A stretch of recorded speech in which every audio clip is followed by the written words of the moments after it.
Welcome everyone to the unfortunate bottom of the podcasting barrel. Somehow you landed on this podcast and I'm grateful you did. Today's guest is a California Bay Area dancer and the 2011 IBE Toprock champion. He is also the dopest animaniac of all. What's up, Mr. Whacko, my friend? Yo, what up? What up? Is that how you got the name by the... No, so, okay, I get this question a lot. So, how I got my name. So, I'm born and raised in San Francisco, California, and I went to school primarily in the Mission District. Yeah. And at a time where, like, gangs were still prevalent, you know, Sureños and Norteños, so, like, red versus blue. Mm. So, my Latin homies, I used to hang out with them a lot, and a lot of times, you know, we get jumped. You know, and one day I just said no more, and I just snapped, and I beat up 3 dudes by myself, 3 Sureños, like by myself. And from that day on, my boy Ricardo was like, "Fuck, bro, you're like a psycho," because they used to call me payaso, which means clown in Spanish. Okay. And so they're like, "We're not calling you payaso anymore, bro. You're like a psycho. You're like a fucking wacko. Yeah, you're like fucking wacko, bro." And so that was a nickname I got, you know, in the streets. And, you know, like in the b-boy world, it's usually someone gives you a name or you just kind of go off of something. And the first competition I ever entered, the guy was like, "What's your name?" And I was like, "Oh, Whacko." And he was like, "Okay." And he spelled it W-H-A-C-K-O, like the sound effect, like whack. Yeah. And this was like a good 2 years before Animaniacs came out. So I had that nickname before that show came out. But yeah, you know, as a kid, that was like, Whacko was like my favorite dude. So like that's how I got my name. Wasn't from the cartoon. I predate the cartoon. Yeah. By like 2 years. So. Yeah, I don't think Whacko from the cartoon was out there beating up Sureños, so that's crazy. Well, shoot, dude. Well, dang, dude. So, how did you actually get into like the hip hop scene, the dancing scene? What got you into that? Early exposure from my mom's homies that used to dance on Soul Train. They, you know, Jerry Curl brothers. Mm-hmm. They would come up to the Bay and like hang out when they weren't filming or whatever, and we're just dancing in my room. And I kind of watched and I tried to emulate. And they tried to teach me, but it was just kind of like, I think I'm kind of doing the robot or I'm locking and whatever. Mm-hmm. And so I was exposed early, and then I was a kid that would go to like birthday parties, and when like line dancing was the shit, you know, especially at a girl's birthday party, I wouldn't do it. I locked myself in a bathroom one time because I didn't want to dance, and they had to call my mom to get me. And I came and I was like, "Oh, my stomach hurts," you know. Oh man. And so 8th grade talent show, my best friend Matthew signed me up, and he put Vander's Weird Dances. And the principal was coming around to each classroom to get the list, and she was like, what weird dances, what are you gonna do? And I was like, oh shit. And I was like, oh, you know, like the moonwalk, you know, I'm gonna, you know, kind of do some hip hop stuff. I was totally like making this up just to get her to leave me alone. And so now I had to audition. I didn't even know that. They had to audition you so they could like time all the acts. And I remember watching this bit on Comic View when it was still black owned, and there was this comedian who had on this Ronald Reagan mask, and he was dancing to like Rump Shaker, and I was like, yo, I'm gonna do that. But then they were like, oh, you can't wear a mask, and I was just like, whatever. And so I did my audition, and what I did the audition, I didn't even do on the actual show. So I'm nervous as hell. I'm going up, and I'm like, I don't know what to do. And my homegirl Anya like ran up as the curtains were starting to open. She was like, "Vander, put these on. Your mom gave it to me." It was like straight out of like Power Rangers. And I just put these glasses on, and the music started, and I just started like dancing. It was over. And I was like, I didn't even like know I could do the moonwalk until that day. Like I seen it a million times.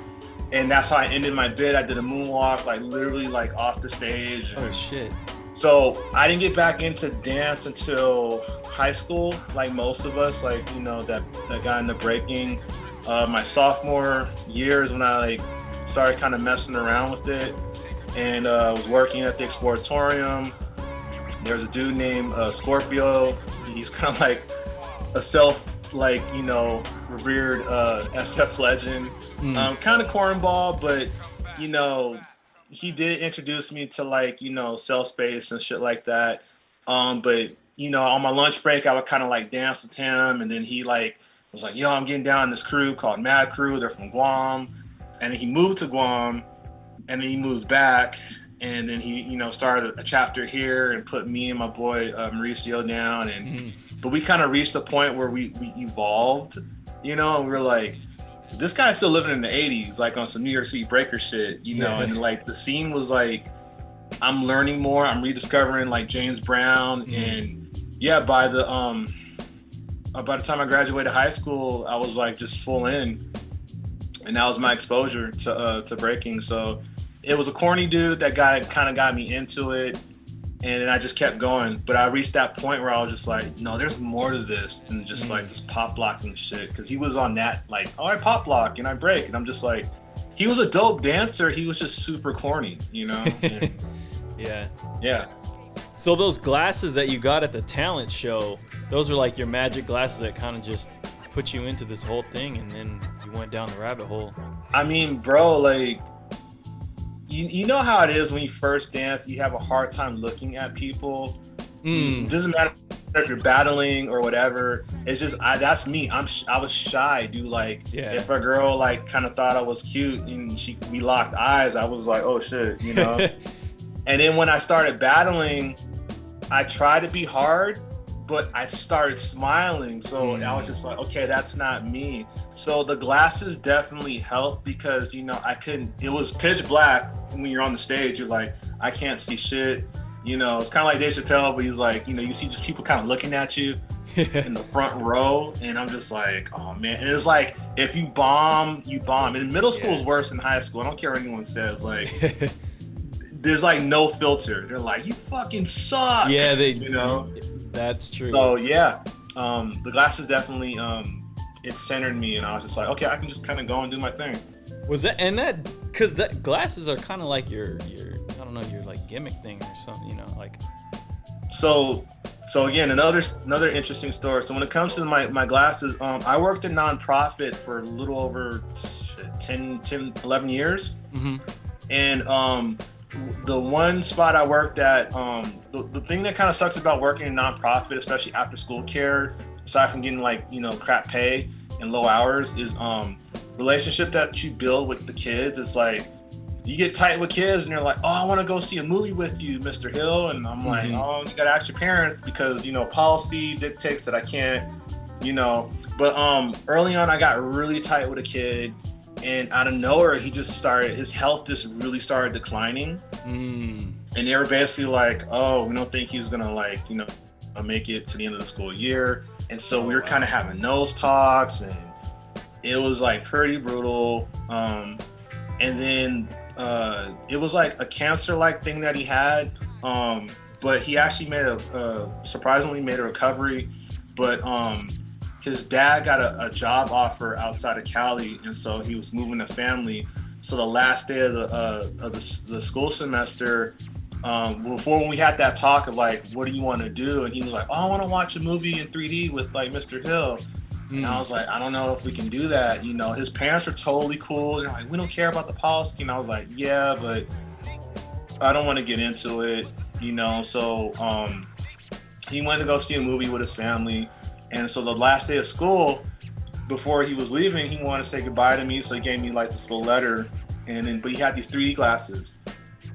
And he was so nervous waiting for me that he accidentally popped out the lenses. And he started crying his head out. He was like, I don't want to give you these glasses, and I broke them. And so I popped out the other one, and I was like, hey, I'll wear them like this. How about that? Yeah. You know?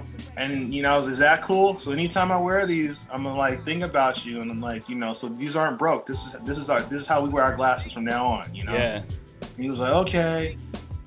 And so, yeah, that's why I rock my glasses the way I do. I got that from a kid who wanted to go watch a movie with me in 3D, and you know, he accidentally popped out the lenses. So that's just like my Steve's. Damn, that's a really dope like, story. You don't even wear glasses. I'm like, actually, I do have a prescription. It's just really weak, so I don't really need to wear my glasses. So. Yeah, no, that's a really dope story, dude. So yeah, I'm glad you told me that. That's really tight. Yeah, I'm glad that kid is doing better too, man. That's okay. Yep. That's crazy. How old was he? Oh God, so he was a second or third grader. So all my all the kids that like I used to like teach like are probably like in their 20s now, early 20s, or like teenagers to early 20s or whatever. I can't do the math right now. It was so long ago. Yeah. But I've had those moments where like, Mr. Hill, and I'm like, oh, hey, it's Vanessa, and I'm like, oh, please tell me I didn't.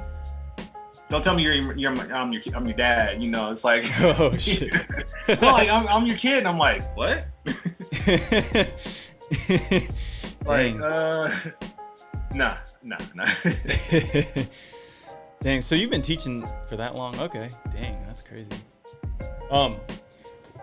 I wanted to ask you, going back to like your dancing. I know that we were talking about this earlier before we started recording, but like I know you got like nerve damage in your arm, and that I imagine has had a huge effect on your dancing. Can you maybe elaborate a little bit on that? Yeah, so like I said, sophomore year is when I kind of got into just everything. So basketball was the only sport I cared about, but I injured myself and I kind of like fell into the slump. My best friend Matt got me into bowling. So Japantown Bowl in San Francisco, probably the best bowling alley like in the city. I did a summer league, and during that summer I was also learning how to break. And so I was going to the YMCA, Blue Boy, Politics, and this other dude. It was like three guys that were teaching. It was like a rotation. And Blue Boy would teach on like Friday nights at the Y. And he actually, you know, at one point he was just like, okay, tonight we're just doing 90s the whole time. And so I learned 90s. That was like the first power move I ever learned, was like how to do a 1990. Yeah. And but at the same time I was bowling. So I'm right-handed, throwing the ball right-handed, doing all my power on my right hand. And I remember I was in a tournament and it was gonna be my perfect game. I shot a 296. Damn. But in doing that, I just blew my wrist out. Fuck. I felt like a pop and a pull, and then like tingling, and then like my hand just started like slowly closing, and I couldn't open it for like 20 minutes. Holy shit.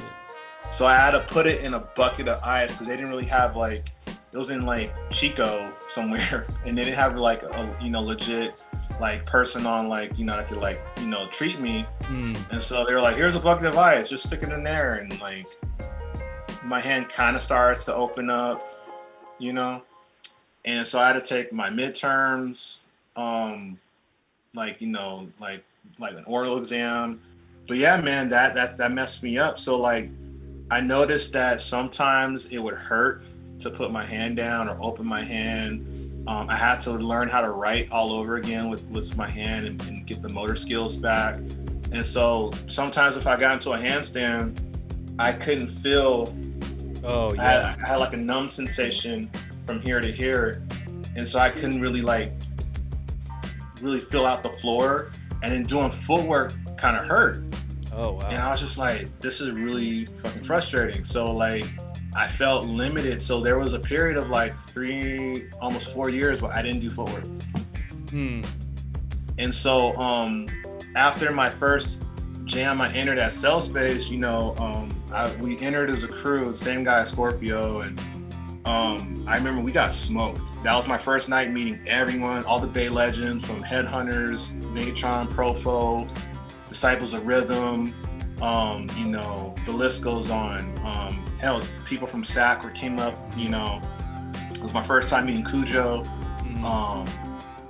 Poison, Wicked, Rocks Right, the list goes on, Iron Monkey. And so I remember I was outside and I was just pissed, dude. Yeah. And D-Rock came up to me and he was like, yo, bro, what's wrong? And I was like, dude, like, we got smoked. Like, I can't really do my footwork like I used to, like, I'm not a real B-boy. And he was like, well, bro, if you can't rock it on the floor, you can still rock it on top. I feel like I didn't come through for my crew tonight, but, we still did our thing. So don't lose sight of that. And I just remember that you can still rock it on top. So I was like, okay. So I just put all my energy into just top rock and just top styles, So I had to, I learned how to lock, I learned how to pop.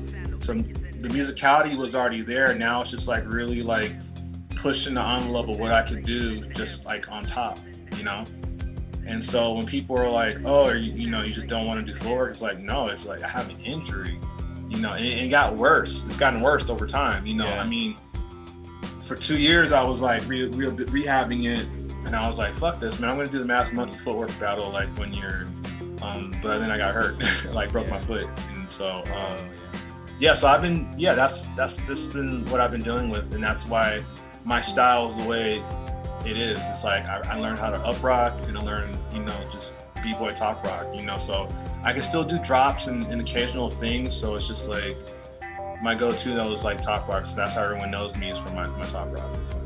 Yeah, that's pretty cool. No, because I'm a firm believer that through difficulties and struggles and stuff, you end up coming out. I know this probably sounds weird, but like in a better place. Not that you wouldn't want to have the feeling in your hand, but like you've obviously become a very successful dancer, top rocker, won some huge competitions, and it's kind of because of an injury, which is a weird thing to say, and so I mean, I don't know, I definitely think that there's some value in looking on the bright side when things like that happen. So like whenever some young dancer comes to me and they're like, oh, I can't do this because I got injury or I got a, prior condition or something. It's like, hey, this is your opportunity to figure out a way to get around that. And this is going to make you better, I think, so. Yeah. And I even had a fucking phone conversation with Track 2 once I got kind of cool with them. And like, cause there for a long time, bro, I was like, identity crisis. It's like, I'm not a B-boy, like I can only do like top rock. But then someone was like, dude, there's just cats that just do footwork, they're just power heads, And Track 2 was like, bro, your people started this shit, and I've seen you smoke people with your top rock. So what does that say about you? If you can smoke someone with just your top rock, make them give you a reason to do footwork. And that's where I got that from, that mindset, like from Track 2. He just said it, but he was like, yo, if you just smoke someone with just your top rock, they're not even worth your time. Okay, so the few times I've been called out, people were like, do footwork, and I'm like, give me a reason to do footwork. I'm gonna smoke you just with my tops. That's tight. Right now, so, and how it goes, but we'll get into that. But once I made that switch in my mind of like, I could still be a threat, I stopped caring. Yeah. And that's when I really blew up. And I was a late bloomer. Like I started in high school, but I didn't get dope until like I was like 24, 25. Yeah.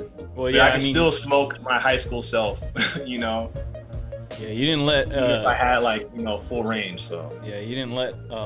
You didn't become a victim to like a prior condition. You kind of used it as like your own superpower in a way. Oh yeah, and I got smoked by the best, dude. Like I've been in Cypress, Stilo, like smoked the shit out of me.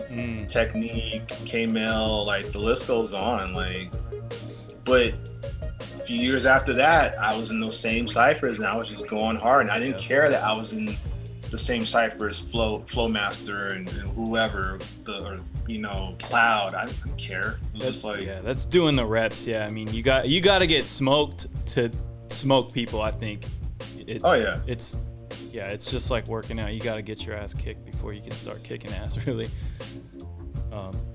dude, that's tight. So, you obviously became a successful dancer, you actually won the 2011 IBE. Can you talk a little bit about like how that was and what it felt like to be a part of that? And because I remember just man.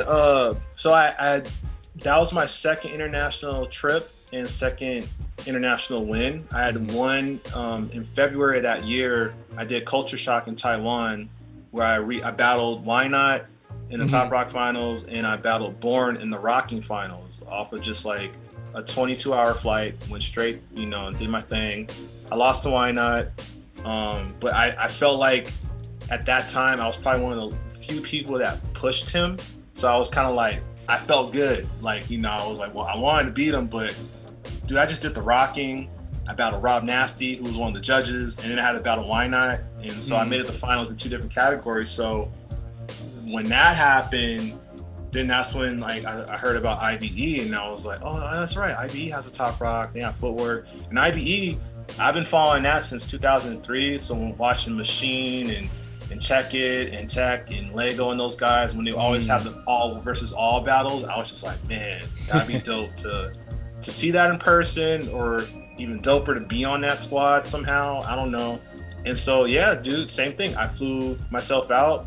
I met Tyrone at Schiphol Station. It was Matt the Villain. My crewmate was out there too. And I got us on the bus. I was like, hey, Tyrone, how do we get to, the town? Because it was like, it's a 3-hour trip to get to the city where Herlin. Yeah, because you fly into Amsterdam and then you got to get all the way to Herlin. Yeah. And so like he was like, oh, Whacko, you made it. So apparently fucking Kareem told Tyrone about me, and Tyrone was like, I wasn't sure if you were gonna come out. And I was like, oh, okay. I didn't even know you were expecting me. So I went. The first day was no competition. So I got in on that Friday, but it was kind of like the open party and shit like that. But Scheme Richards was spinning in a room, and Soul Trotter had this Cypher kind of thing happening. It was like, oh, it's just a Soul Cypher, it's just about getting busy. And so it was like me and Profo started the first Cypher, and then bro, it just multiplied into like 3 things. But it was like out of a movie, because I actually was more interested in the talks, because it was like Tyrone, Thomas, who does Battle of the Year. Yeah. And it was kind of like the big 3. I forgot who the third guy, but it was just like talking about promoting. But as it was wrapping up, I heard music playing, and I was like, what's going on? And I just opened this door. It's like a dark alley, and it's like this giant room, and it was like the Soul Cypher. And bro, I felt good. I just was jumping in every cypher, starting ciphers. I battled a couple dudes, and then halfway through the night, Soul Trotter's like, yo, clear the way. I want to announce the winner of the Soul Cypher. And I was like, and then Scheme Richards was kind of like, he's gonna call you. And I was like, what? Shit. And he was like, yeah, give it up for Whacko. And like, I looked at Scheme Richards again. He was like, yeah, you motherfucker, the only other black dude in here. And I was like, oh. And but by doing that, he called me up on stage. He gave me this dope sweater. Actually, let me show you. Damn, that's dope. I didn't even know you won that as well. That's crazy. Oh, sick. So, this is like one of my favorite sweaters I like to rock. And that's custom made, right? They put me up on stage, and the next day, I couldn't walk in any cypher without someone like, boom. So I got called out the day of the Toprock battles. They did it like, they were trying to figure out how to do it. Yeah. And so what they did, someone just got on the microphone and was like, okay, 45-minute ciphers, go. Oh, shit. Oh, man. And it was like, Profo was one of the judges, and he was like, dude, we didn't even like agree on that. So it was these 45-minute like long ciphers, and you know how it gets, man. People turn to like Piranha, and it was like these 2 French guys actually try to battle me at the same time. And one guy was actually trying to like rock me, and I was like, no, bro, Toprock, B-boy, B-girl, Toprock. He was like, none. And he started scratching, and he actually cut me, dude. Oh, shit. And I was like, hey, you won. And I walked away, and the next thing you know, they announced the top 8. and I was one of the top 8, and they called me. I was like number 5. Yeah. And when they called us, they had us lined up. I remember I looked at the French guy, and I was just like, mm-hmm. And then Scheme got on the microphone. He's like, yo, the people you see up here know how to cipher. Yeah. Take notes. And he just, Scheme, man. Like, I love Scheme. He's like my uncle. He just like told it how it was, and I won. And I remember Matt was like, bro, dude, you good? And I was just like, I'm in my zone, dude, but thank you. And I won it. Yeah, that's crazy. And then because my Steve's too was, I was like, Bboy Evo, who I fucking like love, he won UK champs 3 years in a row.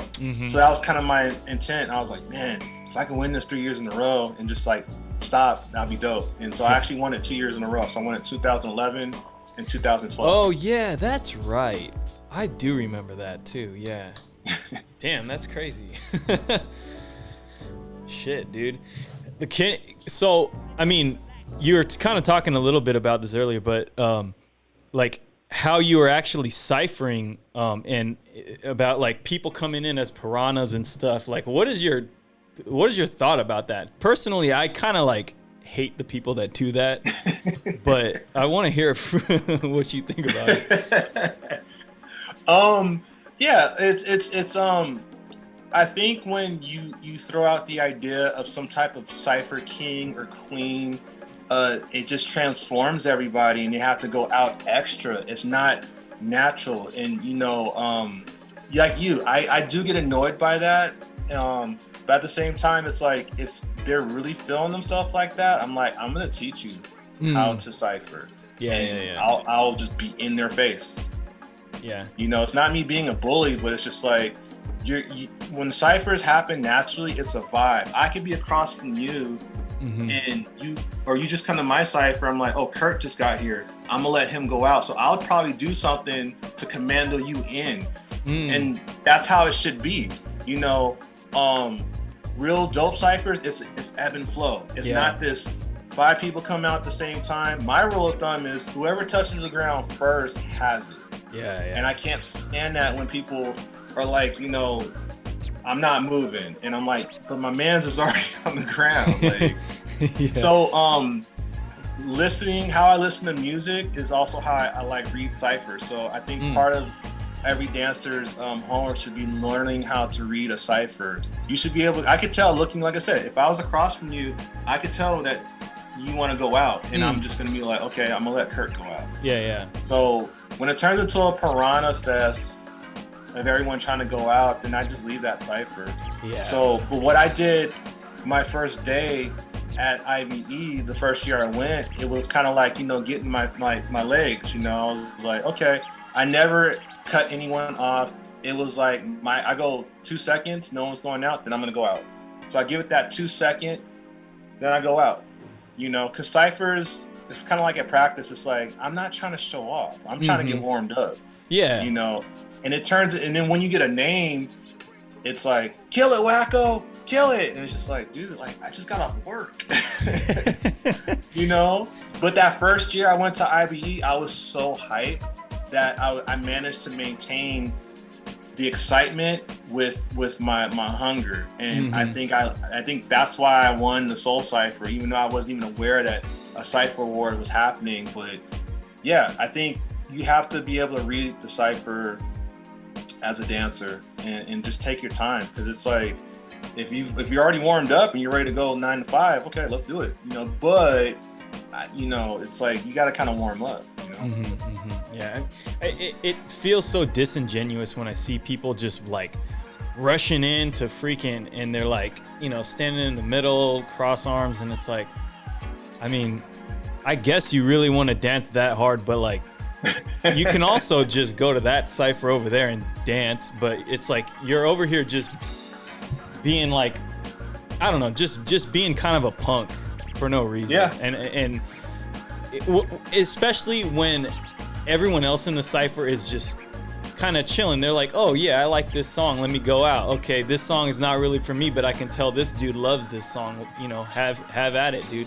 It's kind of just like flowing with that, and then you see motherfuckers just like causing unnecessary beef too, and it's like and it's just like, and then that's when shit escalates and people want to fight, and I'm like, I'm like, dude, I came here to dance. Yeah, like, you're trying to fight. You're trying to fight because you. Like, and as I gotten older, dude, that tolerance gets lower because like I think about guys like E Swift. You know, Bug Eye Bandit used to tell me some stories. You know, SD nights when they would be out at a bar just getting it in, and dudes, you know, want to be like talking shit, and Eve's old school. You know, he's like, yo man, I can't hear you, let's go outside and talk. And the dude was like, nah, it's cool, bro, because he knew. You know, it's like he's all right, and shut the fuck up and let us do our thing. That's my uncle right there too. E Swift don't fuck around, man. Nice. I mean, you gotta respect the cipher. You gotta respect the people in it. It's like respecting the music, respect the DJ. Like you can't be stepping on people like that. It's it's and you're not a punk or any less of a dancer if you're like, oh my bad. Like, and I've seen it. Like I remember the worst thing I saw was Energetic in a cipher. He was doing like, you know, his thing, and he was going for his signature, but his belt flew off and it hit this kid in the face. Oh shit. And it was just like, you saw that he was like, fuck, dude, I can't believe that happened. And he really wanted to make sure the kid was cool. And like, there's a clip of it somewhere, but like, I remember like, there was a couple of people laughing at him when that happened. I'm like, bro, like, what if that was you? You know, don't make fun of like Energetic because like that happened, you know. And then Energetic's actually a pretty cool dude, you know. I've met him several times, and I even asked him about that, and I was like, yo, dude, like, he's like, yeah, dude, I felt like the worst person in the world, but the kid was actually pretty cool. And it wasn't like, they didn't get hurt too bad, so it was like, you know, it was just one of those things. So it's like, I respected Energetic a lot more after hearing him like break that down to me. Gotta avoid the drama and shit. It's not healthy for the culture. It's not healthy for yourself. Nope. So we talked about the bad parts of ciphering. Can you walk me through your ideal way of entering a cipher? Oh man. If I'm already warmed up, and which is like, what's going through your mind, dude? My ideal cipher is just like, when I hear that DJ drop a track and I just step in, it's like walking. I like literally walk into the cipher. It's no rush. It's me really taking my time, and that energy being reciprocated. So I start that flow, and someone else picks up on that, and then it just keeps going and keeps going. And there's no car crashes, I like to call it. You know, it's no like, you know, bumper to bumper, but it's like the music's just hitting and everything's just like working in synchronicity, man. It's just like no egos. It's just like everyone's just trying to go off. It's just pure, dude. And it's corny now, you know, or I don't think it's corny. It's just like, it's kind of hard to describe sometimes in my workshops and my classes when I'm trying to tell people like how we get dialed in as dancers, you know. But like in a cipher, man, when it's just like the music's right and the vibe's right and it's like the right people, it's just it kind of feels like this merry-go-round that's not gonna stop. But it has to at some point. So it's like you start that energy, keep it going, and then I'll go somewhere else and try and start that all over again. So that's my ideal cipher. It's just like the perfect merry-go-round. So is the hype part about it starting up that energy, or is it keeping it going? What do you have more fun doing? I honestly starting it like before, like I just liked jumping in ciphers that were like hype, you know. But it's just something about starting that, and again with no ego. I say this with no ego, just like, yo, like I start like, if everyone's in like the famous cipher, you know, it's like, oh shit, there goes Iron Monkey, there goes Crumbs, there goes Volvo. I'll sometimes avoid that cipher because I'm like, well, I don't, you know, I love all those dudes, but I'm gonna start a cipher right here, and then Filthy's right next to me, and then he'll jump in, and then Villain will come in, and then Eddie Styles, and then like, you know, so and so Sumo, and then just we create this thing. And then the people from the big cipher start coming to that one now. And and then they're like, then all of a sudden that cipher starts kind of like chipping away, and everyone comes over to your cipher. It's just kind of like, oh, but then by the time that happens, I'm already like moving on. So it's kind of like, I like that. I like starting that. It's dope. Yeah, the build up is cool. I mean, that's one of the fun parts I think about ciphering is really like building up that whole group, because a lot of times it's just starting with like a few people, and then you're just kind of like exchanging, and then all of a sudden it's like, oh, this is actually kind of lit over here, and everybody's just jumping in and shit. So that's tight. So I guess ciphering is obviously like a big part of your dance. Is that it? Do you train specifically for ciphering, or I guess can you walk through like a little bit how you do your training? So before, I used to train specifically for like a Mighty 4, a IBE or whatever, or something happening in SAC or in the South Bay, Hank Lopez or whatever. That changed though after I won, I think, IBE, where I was like, you know what?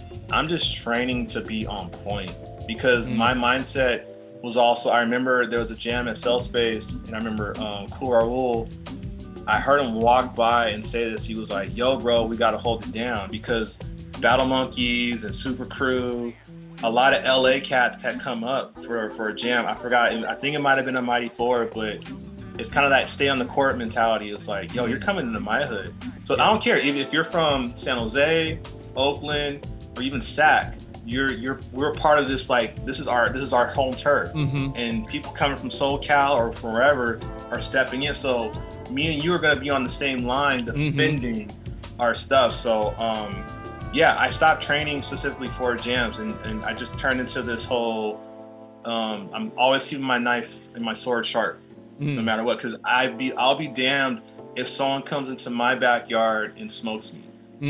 So by the time I got to like the year that I won the Renegade anniversary, and like Flowmaster and Freeze were there, I was like, I'm not getting smoked in my own yard. So that whole year, there was like just a year where I was just training, and I would go to practice and I would say my what's ups to people, and sometimes people would think I was a dick, but it was just like, no, I was working a 9 to 5, 3 9 to 5s at one point, and going to practice for like 3 or 4 hours.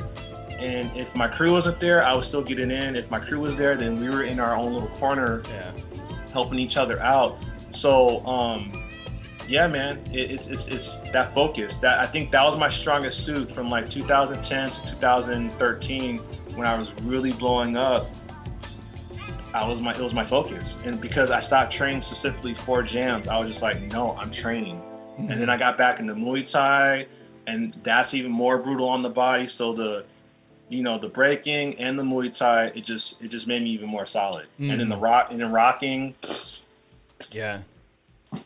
So I used to even instill that to a lot of homies at practices, like, stop just training for a jam that's like in a month, or if you're gonna decide to enter something, because I put it to them like this: if I know a jam is happening like this weekend and I haven't been practicing, I'm not gonna enter. And I've judged shit, and people are like, Whacko, why did I lose? I'm like, when's the last time you practiced? And then they would just be kind of like, and I'd be like, I'm like, and I'm judging what I'm seeing, not what I know you're capable of. Like, Kurt, I've known you for a minute, way back from the legendary step days. And I know what you're capable of, but if you were to enter something and you battle somebody, I'm not gonna just give it. Well, I know Kurt, come on, Kurt, you got next round. If you see the rest smoked, there, you get smoked. So I kind of get mad at people at practice, like, like, you're just training for this weekend, that's it. You should just be like on it, man, because you never know. Stay ready so you don't have to get ready. That's a good way to put it. Stay ready so you don't have to get ready. So I guess with that being said, is there like jams now that you've been, I mean, obviously there's no jams going on right now, but do you still compete pretty regularly and or have jams that you're I mean, actually prior focusing? to the pandemic, was supposed to be in Copenhagen for Forwards. Yeah. We won the 2-on-2 Toprock in 2016. I think Americans have won it like the last couple of years. That's why like a lot of the like overseas jams like don't like Americans. Like, no, you win too much.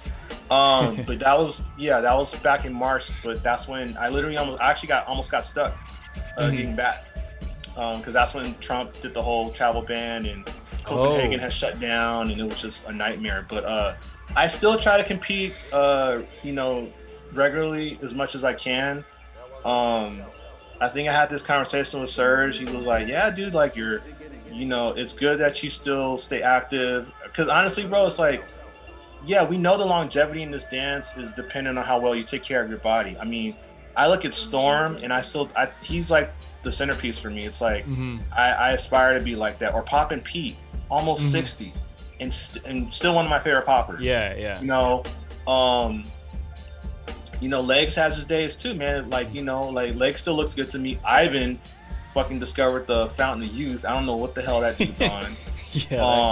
But it's just like, and then there's older cats too, like Speedy, Storm's brother, he's still nasty. And there's like these Brazilian twins. So it's like, honestly, I would like to compete at least for another like 3 or 4 years.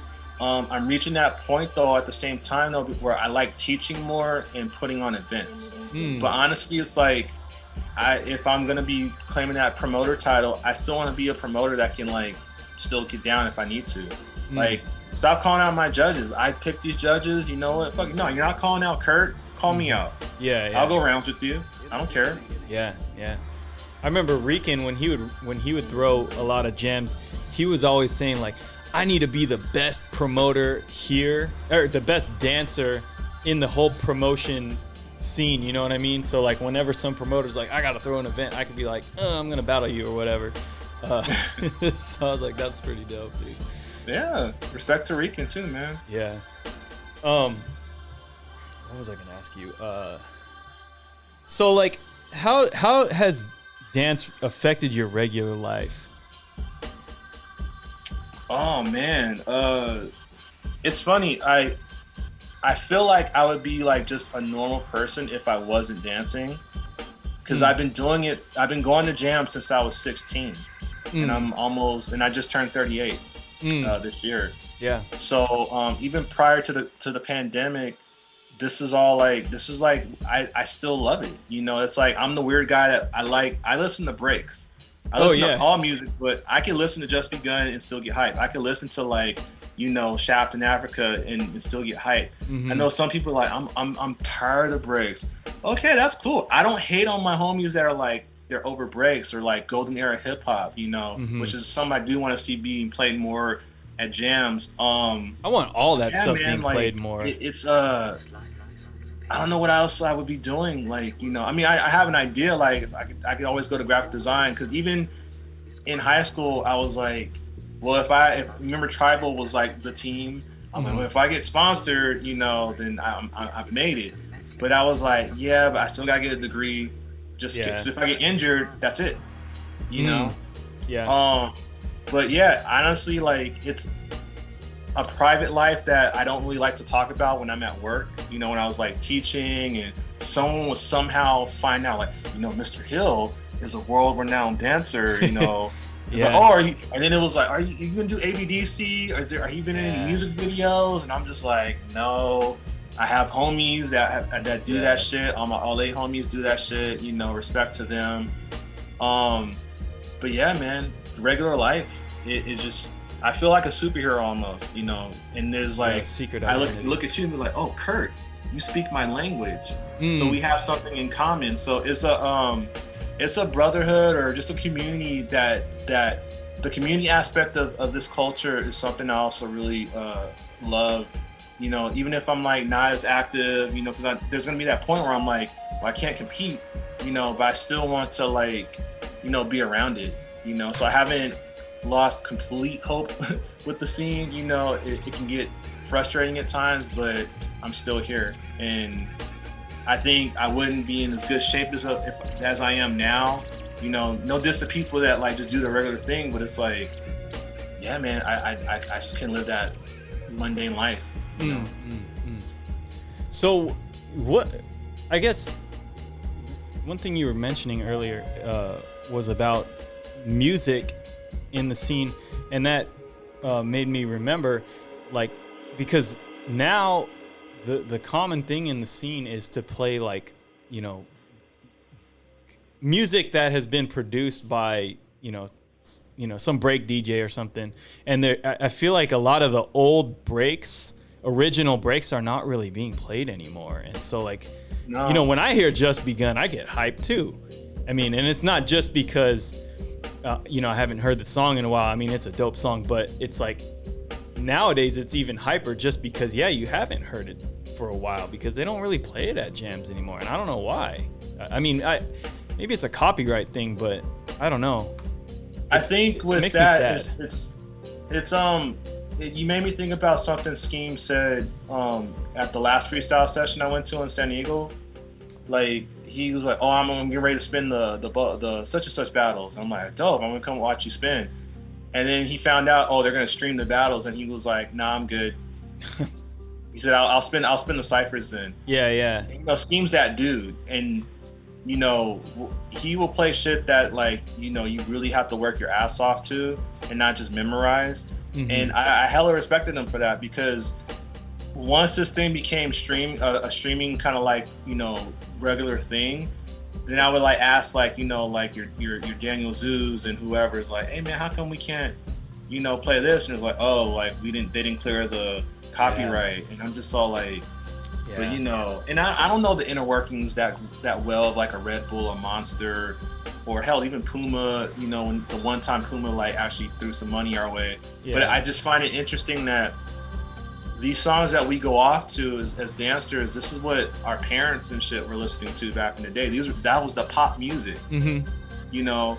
And so that was my other thing that blew me away about the world of breaking, and especially music, was these songs weren't specifically for us in that capacity. There's country music, there's rock, there's pop.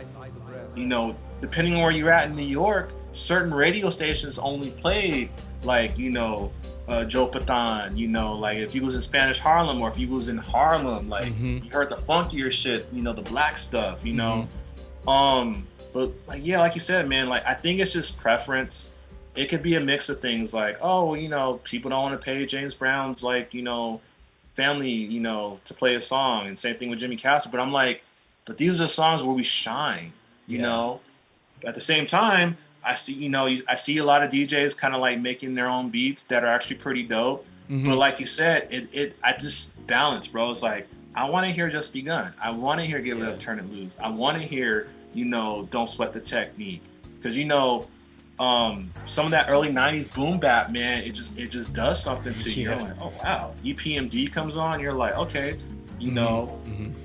Tribe Vibes, you know, I was just listening to that the other day, and I was just like, fuck, I forgot how dope this song was. You know, the thing that I think I've noticed about, like, these I don't know what to even call them, like, break songs, is that they're just 100% hypeness the whole way through, and that's not how an actual, like, traditional break happens. I mean, a traditional break is like 10 seconds long, and it's just, you know, and it's part of a longer song that sounds way different than the actual break, and you're just extending it. So, like, someone like Scheme Richards, who knows his music really well, he'll be searching out these original breaks and then mixing it in and actually building it up from other parts of the song, and then mixing it in with the rest of everything that he's playing. And it's like, it's not the 100% hypeness the whole time. It's kind of a build up, and it's like he's really controlling a whole crowd with that. And I feel like, and it's no knock to the musicians. It's just different. I mean, it's competition music, essentially. It's like, we got to do a competition here. It has to be hype. Play the hypest shit right now, and it has to be 100% hype the whole time. But, like, I feel why Scheme Richard wouldn't want to. He wouldn't want to get down on, like, something that's being streamed, and, you know, or because he can't play what he wants to play, and he can't really control the crowd the way he wants to control it, you know. So no, and I like that you brought up the point of like, again, no diss to like the newer stuff that's getting played, because like I said, I like some of it. I've heard the homies like play it at practice. I mean, it's dope. What's that? And they're like, oh, that's that new Nobunaga, or it's like Lean Rock, the new beat, or Soul Rain, or whoever. But like, I like that formula. It's very similar to rocking. It's like you start off kind of slow, you build up, you crescendo, and you come back down. But again, like you said, in now in a competitional setting for the average Joe that doesn't know what the hell is going on, hype. But it's like, yeah, I still want to see a story told though. It's like, you know, like this dancer is like, you know, going through something, like, again, like trying to battle, like, you know, you just broke up with your girl, or like you failed a test, or you're hyped that you're here, you know. You know, I think about Rock's right when he won the year that he won, you know, Red Bull. That fool had so much on his mind, you know. It's just like, and then he won, and it was just like, So yeah, man, it's sometimes I don't like going like 97 miles an hour for like the whole time. I kind of like to build up and come back down, you know. Yeah, no, I mean, I definitely feel like when you're just going 99 miles an hour, it's like, there's a little bit of the artistic quality that's disappearing from it, because, you know, you're no longer able to, you know, play in the lower tempo stuff, or, you know, in the, you know, it's just, you're just limiting yourself to one part of like the whole picture of your dance, I think. And so it really is just like like a competition type of atmosphere that works for me. And I don't know, I've never been the like high tempo kind of person anyways, so it's like, you know, I like watching someone who's telling a story just like you, and it's like it, because I like picking apart, it's trying to see like the emotion that they're trying to convey, you know, seeing what, you know, what's going on, you know, in their life, maybe trying to figure out, maybe relating to whatever's going on, you know. I think it's really cool how dance can do that. And so, you know, I don't know. For you, do you find that dance, that you're able to like express certain emotions only through dance, or like specifically through dance? That's probably me at my best. And I speak on this a lot of times. Like, I'm already an emotional cat to begin with. I'm an Aries, if you're familiar with, you know, horoscopes and whatnot. I'm a fire sign.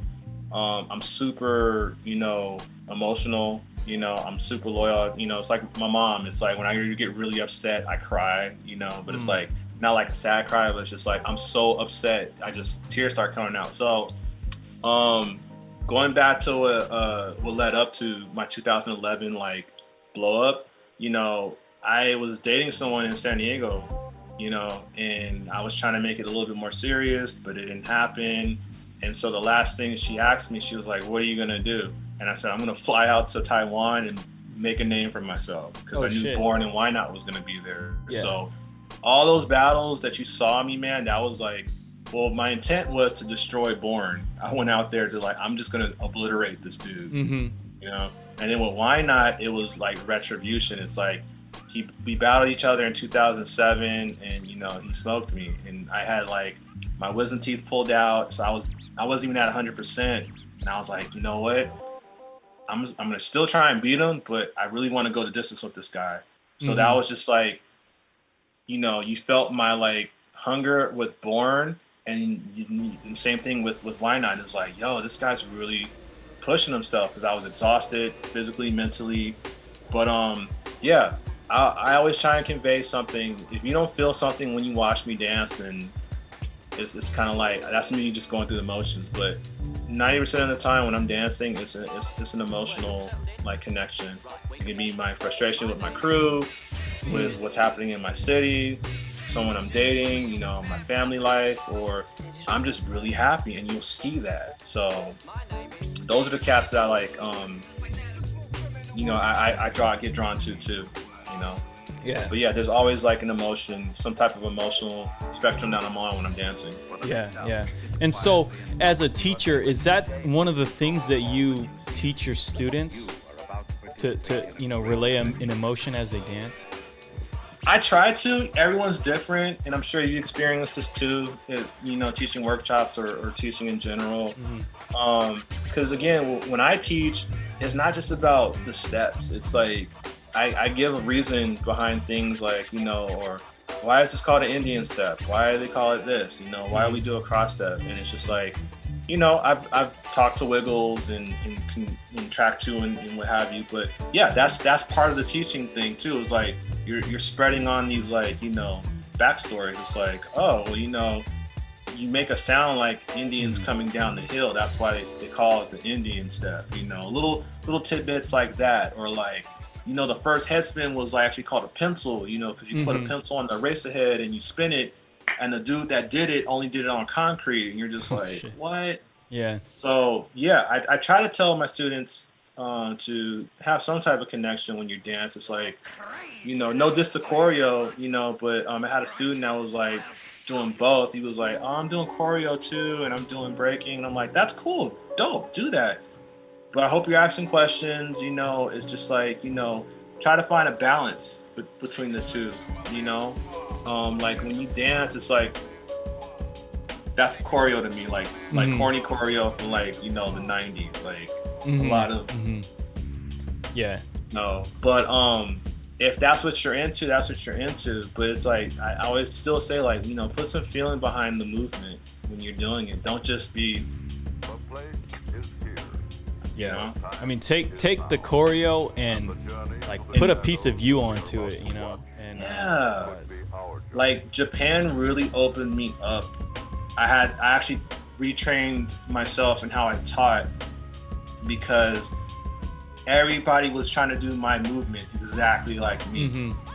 And I was kind of like, stop. And I was like, like this, Whacko? And I was like speaking half Japanese, like half English, you know.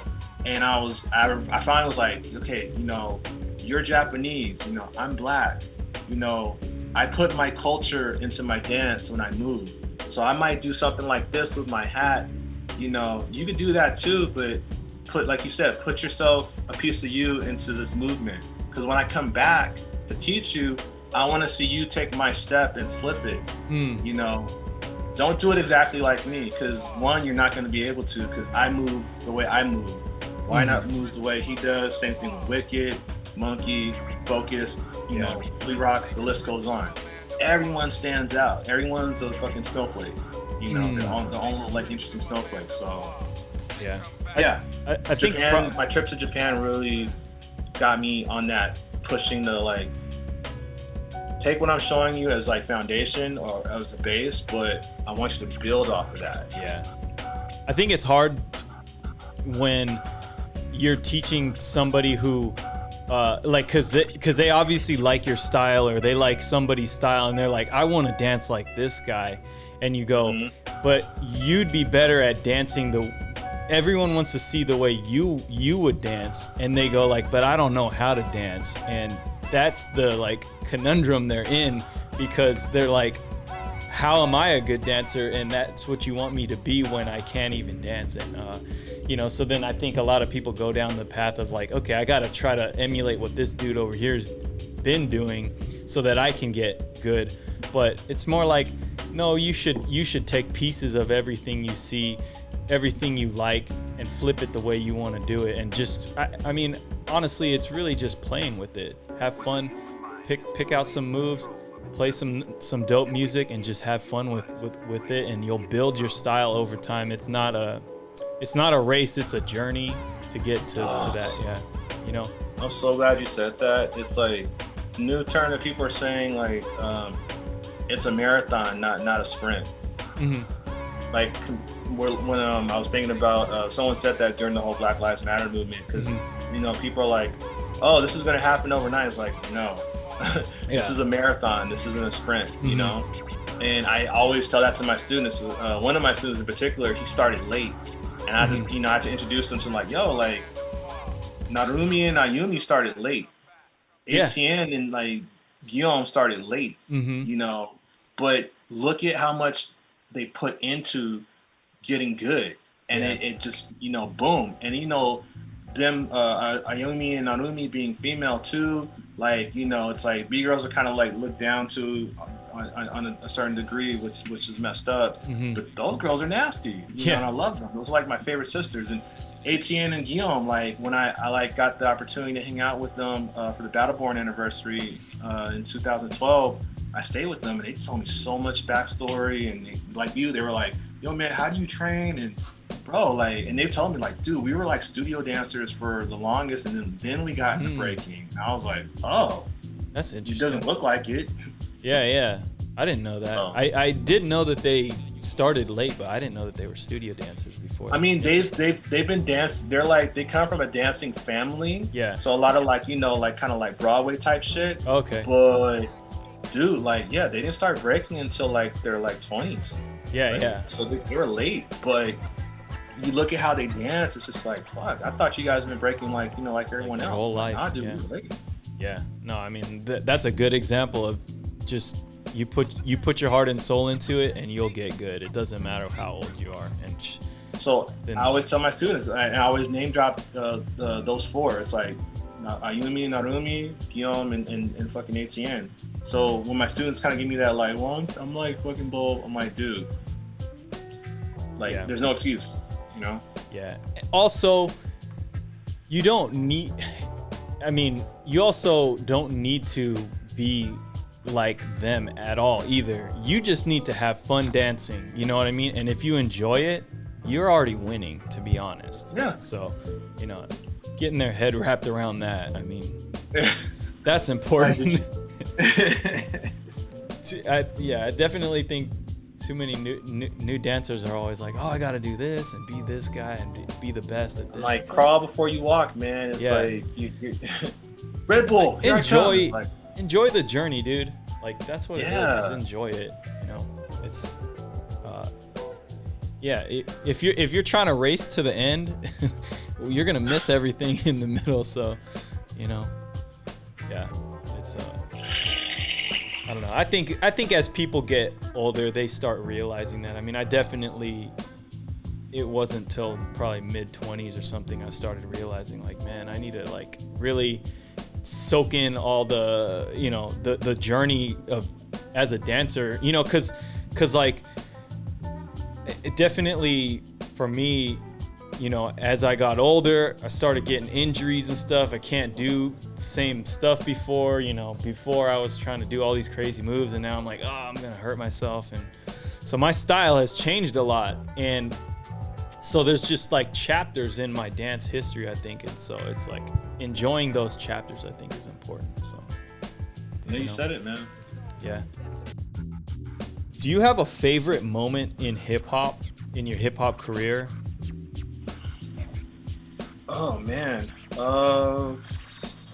probably organizing the last jam at Stealth Space. Oh, which yeah. is like, it's like my greatest love, but also like to a degree my greatest failure.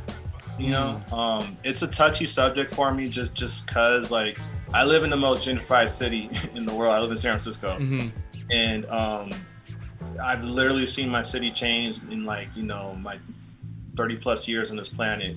But I liked the fact that I was able to, I discovered one that I could organize, because it wasn't even supposed to be me. I was like, Renegade's anniversary was supposed to be the last event there, but then they moved the date, and the guy that was running the space was like, well, I think you should do it. And I was like, oh shit, okay.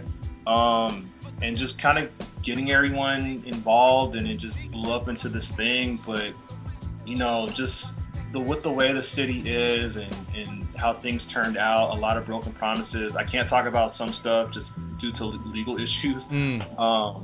But I still have that in like my top, like, you know, thing of something that I've done and contributed, you know, to the scene, was at least like organizing that event and seeing people I haven't seen in like over 10 years like come out. Yeah.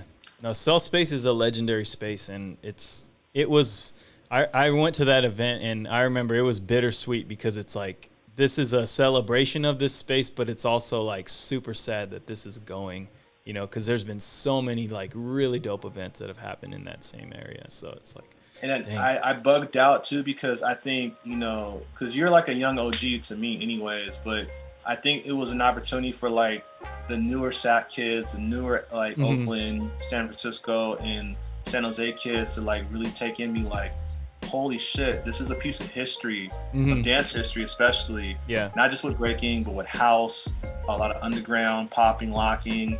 Like, yo, like, take this in, you know, because people are like, that was probably the one time where I saw kids entering and they're like, I don't care if I make it past prelims. I can say I danced at Cell Space. Yeah. In my like life. And it's like, on that Broadway shit, if you can dance at Cell Space, you can dance anywhere. So I think my biggest thing too was seeing the youth and the new generation dancers like bug out, like, oh shit, this is where like, you know, Profo battled like, you know, Roland, you know, this is where Renegades, you know, Rock Force versus Renegades, like, you know, Technique versus Machine, like round 3, you know, it's like Jeromsky versus A Game, like I can keep going, you know. So yeah, it was a sad moment for sure, but definitely, you know, a cherished space.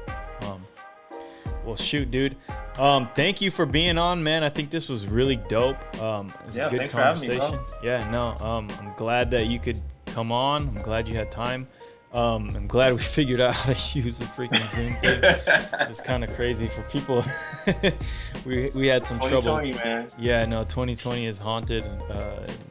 It's now haunting the internet now. So, you know, internet was effing us up earlier.